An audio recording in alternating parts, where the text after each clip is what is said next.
Alert 2 to Control Tower. We are about to take off on the highway of tomorrow. Stand by.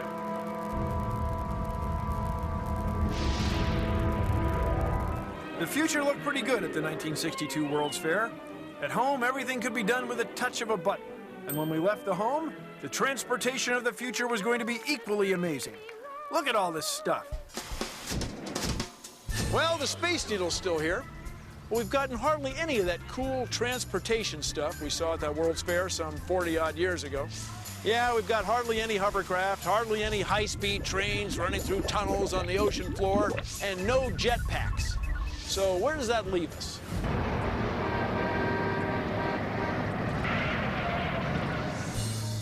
Well, I guess it's settled. We're gonna have cars instead of jetpacks. I admit I'm a little disappointed. But if we're gonna have cars, couldn't we do a better job of it? Well, yeah, that's the way I see it.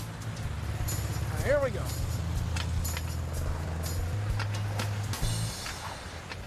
The eyes of night.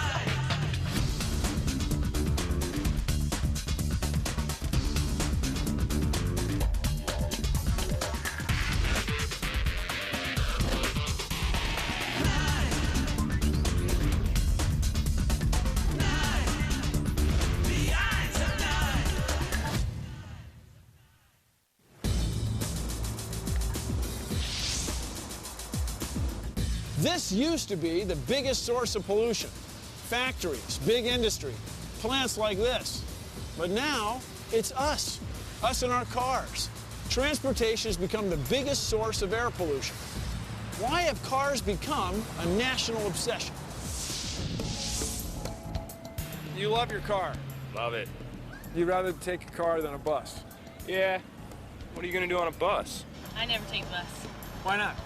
Because I got my car. This right here is a 1994 Cadillac Special Edition. I have a TV here. I have a TV back here. You don't gotta wait. You don't gotta plan your route. Just go.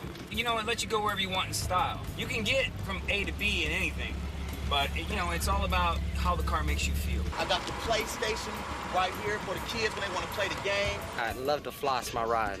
Show it off? Yeah, of course. And I get to pick up girls, you know? What's the car without girls? It's more fun in the car. Freedom. I can stop and go when I want. It's freedom in America.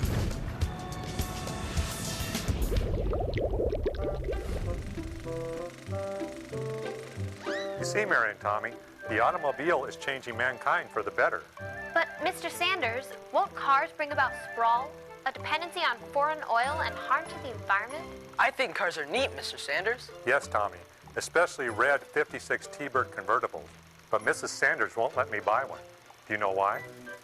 She doesn't like red? That's a very poor guess, Tommy. Mr. Sanders, I thought you weren't married. Mrs. Sanders is my mother. She knows if I drove a T-Bird, I'd no longer be a meek son she could bend to her will. I'd be a man of action and prestige and the fantasy of every woman in town.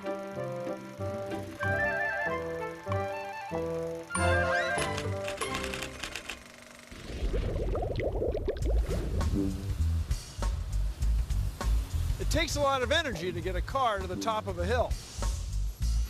Going downhill, we step on the brakes or run against the engine. Either way, that energy is lost to heat. It ends up in the air. In regular gas-powered cars, there's no way to get that energy back. This fundamental idea of speeding up or going down or slowing down, is why it's a good idea to use a vehicle that doesn't weigh too much. Now here's a single woman who's gotten basic transportation that's stylish. See? No problem. You want some help there? No, I got it. Ah, the typical American minivan with the typical American family. Works for me. Looks like it works for them, too.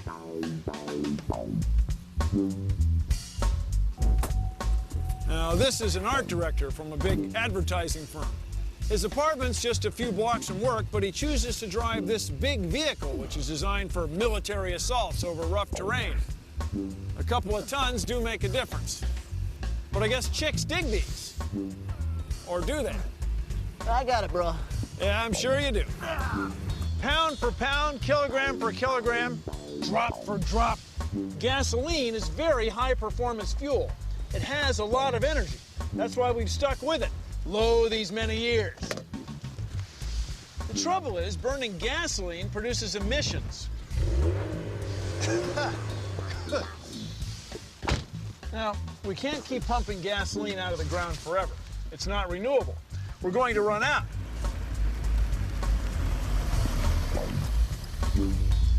So car makers have tried a few things. This is an electric car. It makes zero emissions. Nothing. Nada. Electric motors, it turns out, have a lot of torque. Let's punch it. Let's go. See, this car can out-accelerate sports cars and motorcycles. The reason electric vehicles didn't really catch on, though, is that they don't go very far.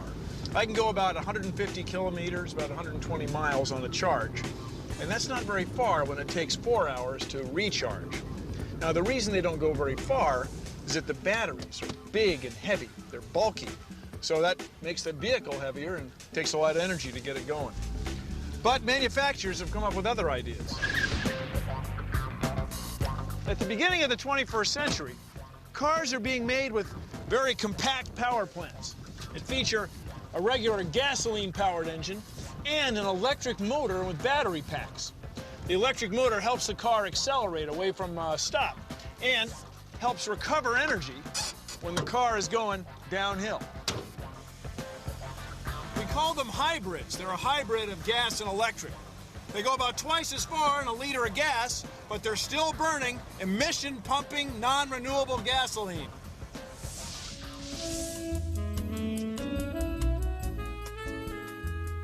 Well, hi there, and today we're gonna finish our beautiful scenic mountain landscape and flowing stream scene. And you remember how beautiful it was? Yeah, it was, but it wasn't really quite complete, was it? No, it wasn't. So we're gonna put something else in here. Right now, a big, noisy off-road vehicle full of a bunch of drunk morons from the city. Yeah, but they're not happy just ruining their own world. Oh, no. The world they have with the anxiety and the pollution they cause and all of that. No, these punks, they want to spend their weekends trying to ruin the rest of the planet, too. And I'll tell you what, next, let's put a little Bambi over here. Yeah, just running for his life. Look at his white tail up there flapping in the wind. Bambi doesn't understand, of course, how much fun it is to trash the environment. Yeah, and just over here, let's put a few backwoodsmen with rifles and, oh heck, a lot of free time on their hands here. Yeah, they're gonna teach the city slickers a lesson about getting 12 miles to the gallon while we're relying on foreign oil. Yeah, they'll teach them a lesson. I'm dancing and singing in the exhaust, because you can't. It's a fuel cell. So, Tony. Yeah. No internal combustion No engine. internal combustion engine. And fuel cells up here someplace. Fuel cells right above our heads now. And the hydrogen's up there? Hydrogen's in the front of the bus, Up under here. that hood there. Oh, man, so nothing comes out the back but water vapor. Water vapor, a little bit of steam, clean Cool. and healthy. May I drive? Yeah, sure. Hop on.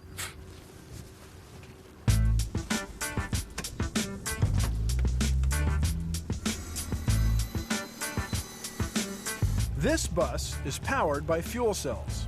Instead of storing electricity in batteries, the bus carries its energy in hydrogen. The fuel cells on board convert hydrogen into electricity continuously through a chemical process. The heart of the fuel cell is the proton exchange membrane. Hydrogen is fed on one side and oxygen on the other. The hydrogen separates into protons and electrons. The protons pass through a membrane, while the electrons go through an external circuit as electricity. The protons and electrons then combine with the oxygen, creating water and heat. Fuel cells will operate continuously as long as they have hydrogen and oxygen. By combining single cells together, a fuel cell stack can be made that produces just the right amount of electricity.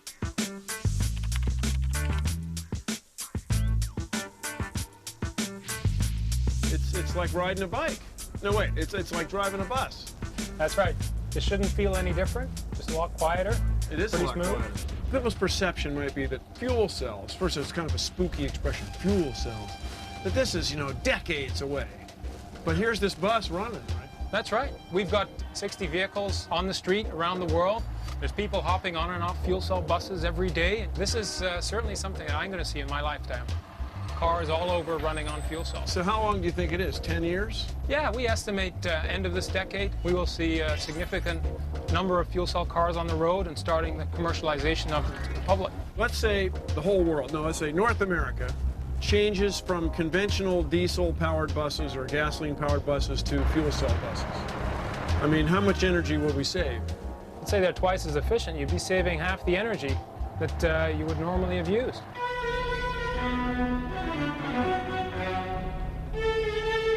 Nothing but water vapor.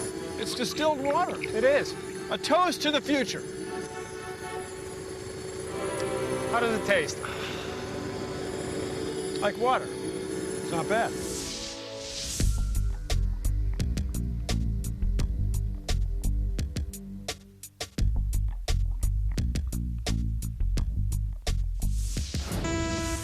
It's terrible. This is one of the worst catastrophes in the world over humanity.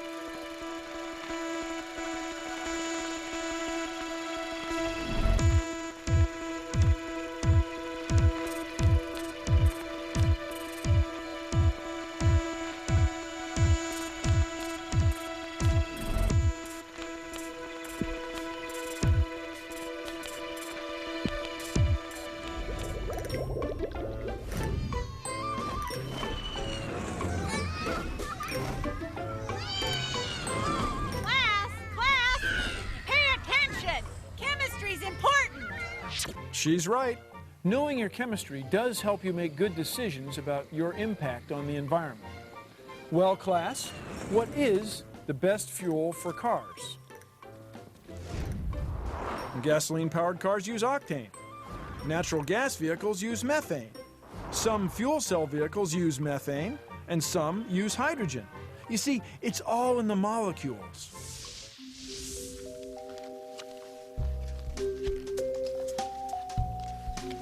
If we keep burning gasoline in our cars, we may be gambling with the environment. See, this is octane. It has 8 carbons and a bunch of hydrogens. When we burn it, we get carbon dioxide and water vapor, but we also get a bunch of heat, lots of heat. But we also get a bunch of other stuff that we don't want, like carbon monoxide, which is poisonous, nitrogen oxides, sulfur oxides, some unburned gasoline, and a bunch of soot. Now this is methane. It's got just 1 carbon and a few hydrogens.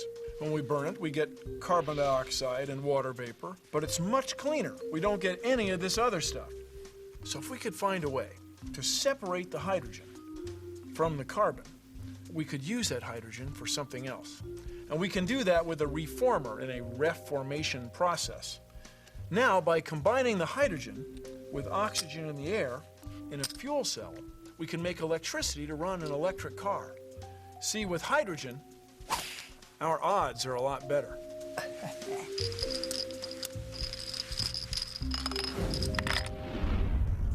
This little car is a fuel cell vehicle. This plastic box is the fuel cell. When I throw the switch, it will allow the hydrogen gas to combine with the oxygen to form H2O, water vapor.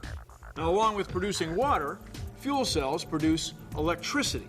So a fuel cell vehicle is really an electric car with a great battery. When I throw this switch, it'll produce electricity, and off we go. So here's our goal. If we could find a renewable source of hydrogen, we could make getting around a lot cleaner. We're just at the beginning of this technology. There's a hydrogen tank that's running this small cart. See, we can build them just about any scale. The key is finding a source of hydrogen. The great thing about hydrogen is that it's all around us.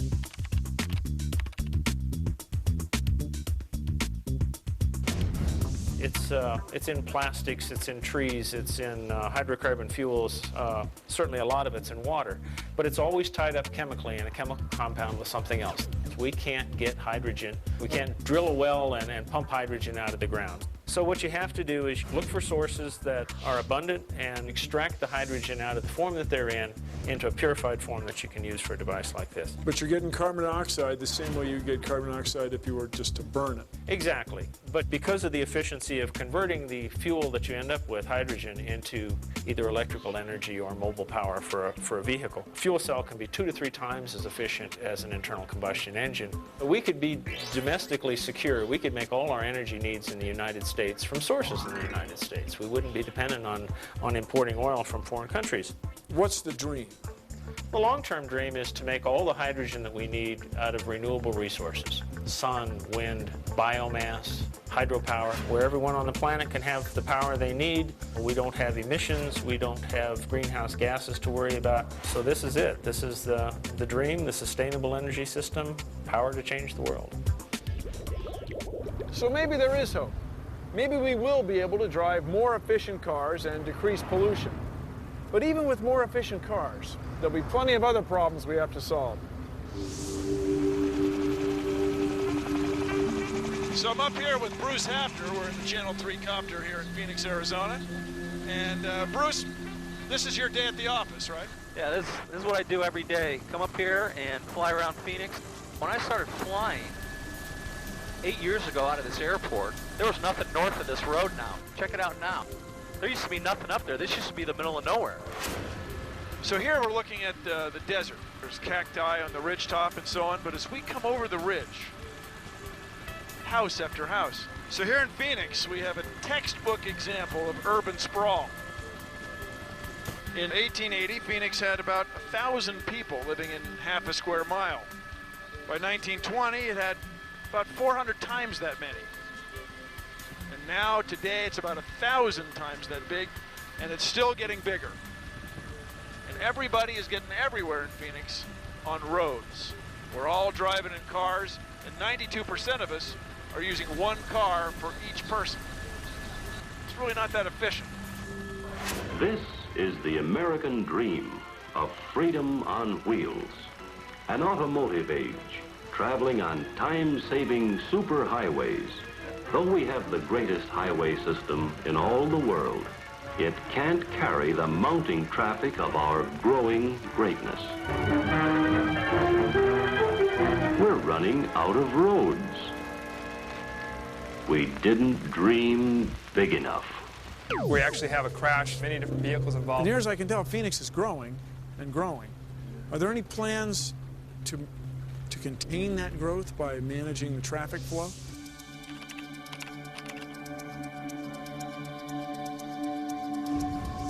Well, there's a few things that we're doing as far as adding new highways. We've added in the last 15 years 100 miles of new highways that we didn't have before. Obviously, we're widening some of our existing highways as well. And then from a transit standpoint, we're working to expand the bus service in the Phoenix area, as well as the development of light rail connecting various points throughout the city. Now, when you say making highways wider, I mean, the highways around here are pretty wide. How big is it going to get? Well, 12's probably about as wide as you're going to see it go. If you have a highway that's much wider than that, you tend to see a reduction in the performance of the highway as far as the benefit. Every time you add a lane, you get a certain level of benefit. Beyond a 12-lane highway, you start to see that reduction. Now, why is that? Because people have to change lanes to exit? Exactly. You have so much weaving of traffic, people trying to get from one lane on the highway to a particular off-ramp, or when they enter the highway, trying to merge all the way to the left. So beyond a highway that's that wide, you have to look at some other considerations. 12 lanes, yeah. Right.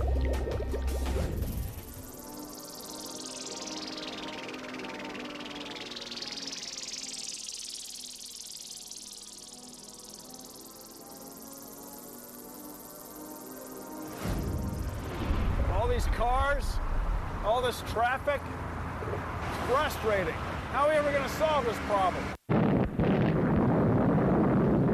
Los Alamos National Laboratory, birthplace of the atom bomb and the world's fastest supercomputer, where the expertise in simulating military logistics and tank battles has turned to modeling traffic. So this is complicated. This is more complicated than rocket science.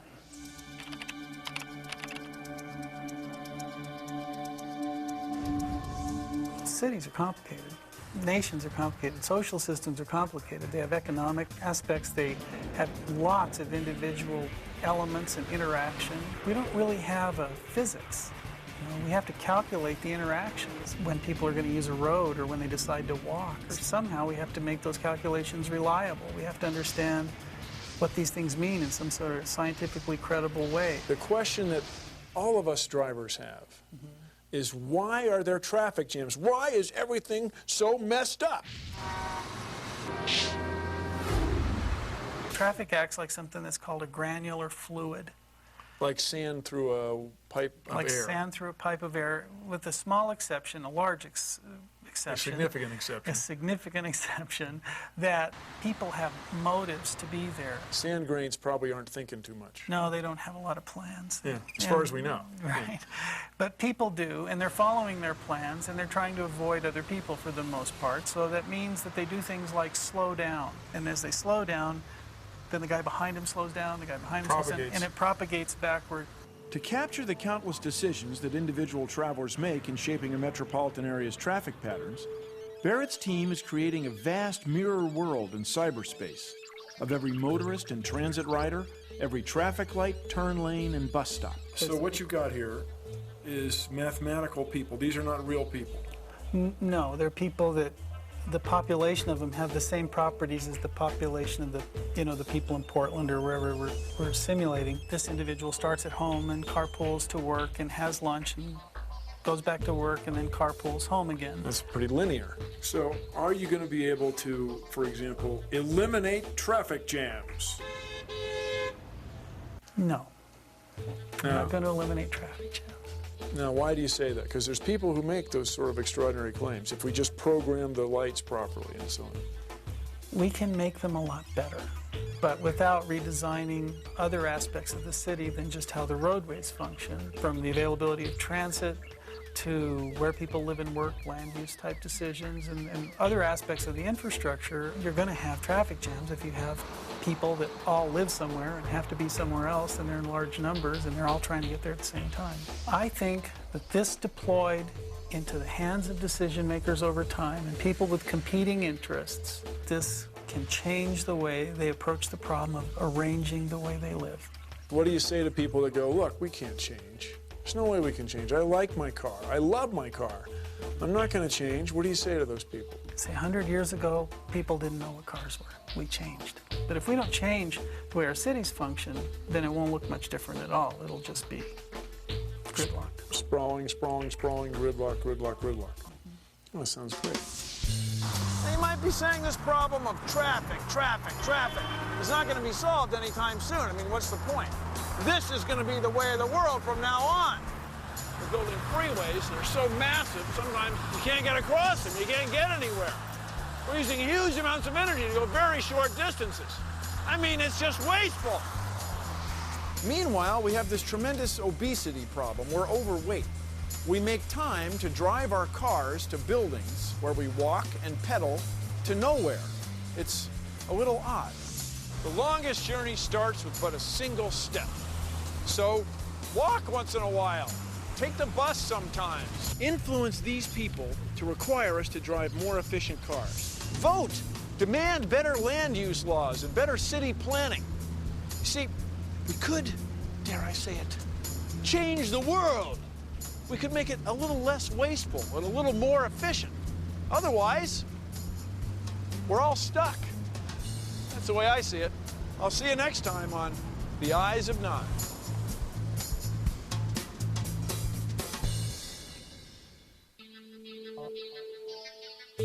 We've covered a lot of ground, but it's just the tip of the iceberg. Check out eyesofnye.org for more cool science.